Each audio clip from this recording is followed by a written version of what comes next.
I mean, obviously, since it's common salt, I mean, she's obviously taking in a hell of a lot of common salt anyway. Yes, oh, sure. How does the one... Well, the truth is nobody knows. I don't know, nor does anybody else. Yeah. You know, the question is, do you think that because we don't know and because it seems implausible, it can't work? And that may be where you and I differ. Actually, the most recent problem was your skin, wasn't it? That's right, yeah, my hands, they've cleared up quite well. And my scalp's a lot better. While patients like these provide positive anecdotes for homeopathy, subjective stories are not enough for science. I want to pin down precisely what double-blind trials have been conducted. Over 100 have been done, some by me. On the whole, they're positive. And I've worked hard on it. But in the face of great scepticism, in the face of many people who say, oh, well, yeah, we're not going to fund homeopathy, it's got to be a load of rubbish. Why do you think they say that if there really are controlled trials which show... Well, I think you're much better placed to comment on it because you're the sort of person who says that. Well, because I have read studies which have sort of meta-analyses and things which suggest that, yes, occasionally there's a slight suggestion of something, maybe a slight suggestion there, but if you take all the studies that have been done, it doesn't add up in the way that... Oh, I don't agree with that at all. Now, if a double-blind controlled trial really does show that it works, then that suggests we're dealing with an entirely new force of physics, something unknown to science. Well, I think there's a slight exaggeration. I mean, there are various hypotheses. Remarkably, nobody knows what the structure of liquid water is. So there is room, you know, for a phenomenon analogous to, I'm not saying the same, but analogous to the storage of information by a magnetic medium, by a floppy disk or a videotape. Yes. If I were a doctor doing what you do and was convinced that it really worked, I would drop everything and really try to demonstrate it and win the Nobel Prize for Physics. I mean, it would be an astonishing,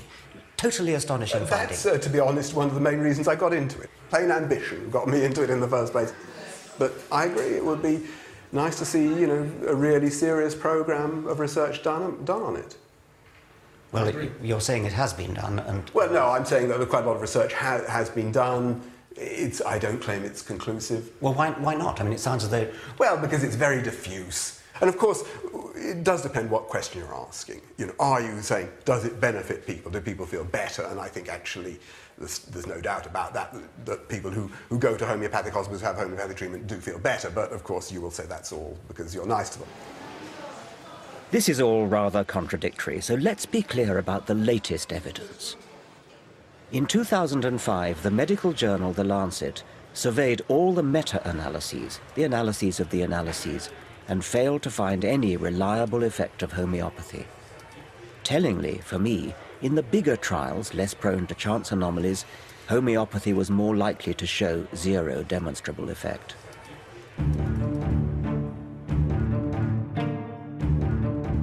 And yet, despite the lack of robust evidence, homeopathy thrives.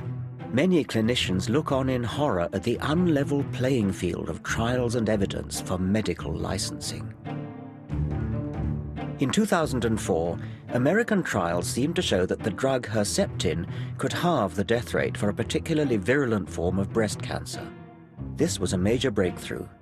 Patients understandably clamored for the new drug, but unlike in the world of homeopathy, the claims of scientific medicine are tested rigorously, and that takes time. Accordingly, the license was delayed. We went through a period of a year or two when Herceptin, quite rightly in my opinion, was held up for the treatment of breast cancer until all the evidence was there. So we had extremely rigid cost-effectiveness analysis before we could use Herceptin. And, okay, there was a short passage of time when it seemed unfair. But you compare that when actually lives are lost, because we're talking about life-threatening disease with drugs which actually save lives, to the way that ineffective, irrational remedies are just being nodded through. I mean, it makes you weep. The pharmaceutical industry takes a lot of knocks, and yes, drugs are very expensive. But the reason they're so expensive is there may be 20 years of R&D to get to an effective product. Every step of the way is checked and double-checked. And now, through the back door, we're getting a class of compound being allowed into the marketplace with a license with no such evidence of efficacy. I can't understand how you could even But if homeopathy isn't tested properly or flunks its trials, then why do homeopaths remain popular? A lot of them owe their success not to the homeopathy, but to the fact they are decent people. They have time, they're compassionate, they look the patient in the eye, they talk to someone for an hour. These are nice people. I would like to recruit these really nice people to practice proper medicine. And then in the end, what we've got are proper doctors, empathetic doctors, who will, in addition to the placebo effect of being that kind of physician, they can also add in truly effective drugs.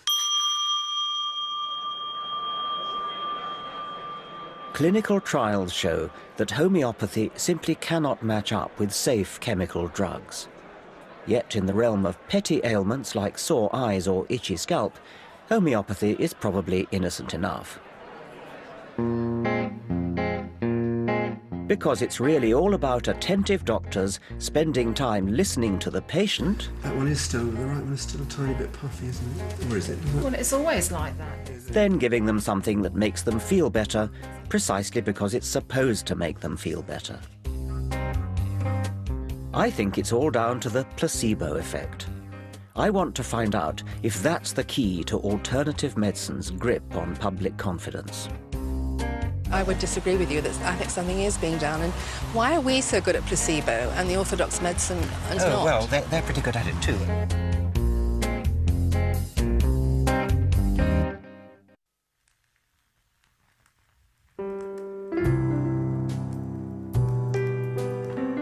Alternative health remedies are swamping us. We've seen how most are not properly tested, how they undermine science and delude the public.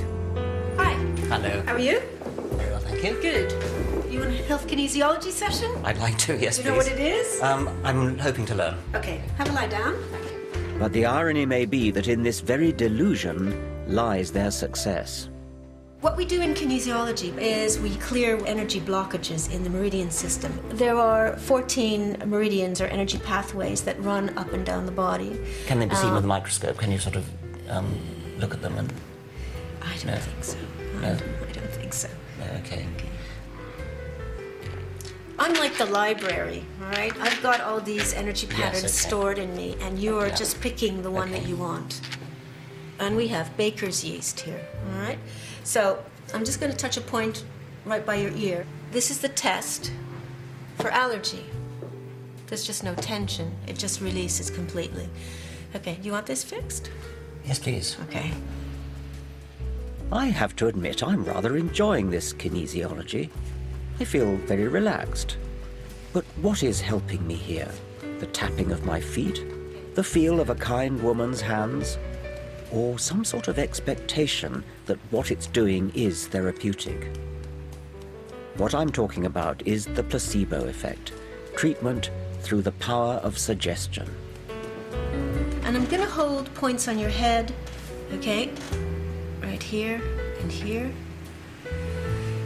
And what I want you to do is think the phrase, fear of being ignored. Human beings have evolved extraordinarily sophisticated self-healing mechanisms. Above all, a powerful immune system. Fear of being ignored. Could it be that interaction with any kind of healer acts to focus our self-healing abilities? Some evolutionary psychologists believe this may be the entirely rational explanation behind irrational remedies. Fear of being ignored. It works because most of medicine, in fact, is a case of self-cure. When the pain goes down after taking placebo medicine, or under the influence of acupuncture, for example, it's our own minds which have reduced the pain. Yes, surely what you're saying is that we get better anyway. Why then would alternative medicine be better? Surely an ordinary doctor might do that. Real medicine does the same, but I think we shouldn't underestimate the powers, and sometimes the superior powers, of people who go under funny names or have funny authorities written up on the wall and so on, because some people respond to that information much more than they would to the conventional information in a doctor's surgery. Nevertheless, I have a sort of hankering after what's actually true. How far do you think so-called alternative practitioners believe the mumbo-jumbo that they say is the theory behind their potions, and how far do they know that it's a placebo?